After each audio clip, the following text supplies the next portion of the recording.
this corner right here, and I don't know if you guys can see it, but before this was the Wage War Academy, before this was our academy, before Warhorse was ever created, this used to be 808 Fight Factory.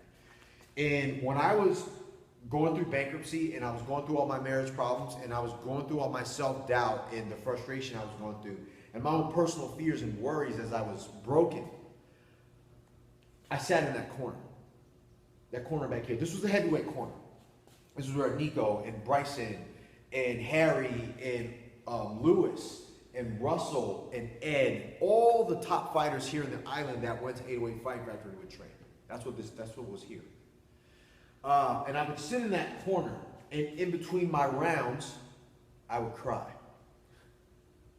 I cried, man, because I didn't know what I was gonna do. This was the only place that made sense for me. Getting on the mat with people who are bigger and stronger and better than me, and I would do my rounds, and they would kick my ass, man. I'm gonna be honest. They would drive me, they would push me, they would grind me out. It was all of the things that they did so well, so great. And I showed up here every day to get my ass kicked, and then I would, in between my rounds, I would sit in this corner back here, man, and I would cry. They didn't know that. It looked like sweat. It looked like frustration. But it was fear. Because for the time that I was here, from 6 o'clock till 9 o'clock, I could let it all go. And from 9 o'clock to the next 12 hours, it was hell for me. Because I went home to a place that I didn't know what I was going to do. This was the only place that made sense. This back corner, getting my ass kicked by Bryson and Nico and Harry and all the different guys who trained at this place at the time. That was the only thing that was the truth to me. My whole life was broken. My marriage broken.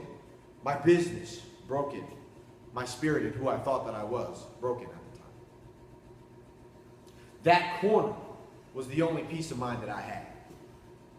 That dark space was the only thing I had to look forward to. So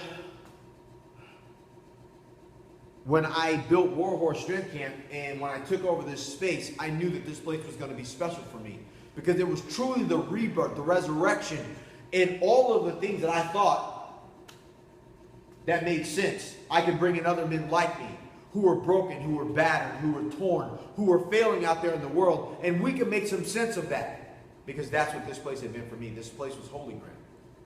This place was power. This place was so much more than just a place where fighters trained. This was a place where champions were forged under the fire of each other. This was more of a, I guess a word that I picked up as of late, a hotbed of talent. Men who were committed to practice and train and go above and beyond the call and responsibility to be the best. And in this place, nothing else matters.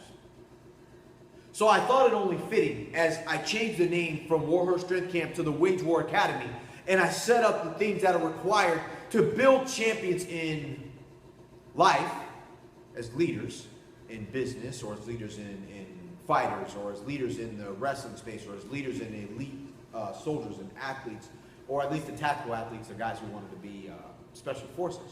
That this be the melting pot, the hotbed, the crucible of where this happened. Because for me, it was that corner back there that I actually found myself. That I went from broken to being put back together. That I went from being a loser to the champion of my life again. Whether that matters to you or not, this is the place where it all happened. This is why this is so important. This is why we don't allow anybody to just randomly come into this place and pussyfoot around, because this is where you can truly define yourself and who you are, and we expect it. That's why I always say champions only beyond this point, because the blood, sweat, and tears required is the cost. That's the only way you get in.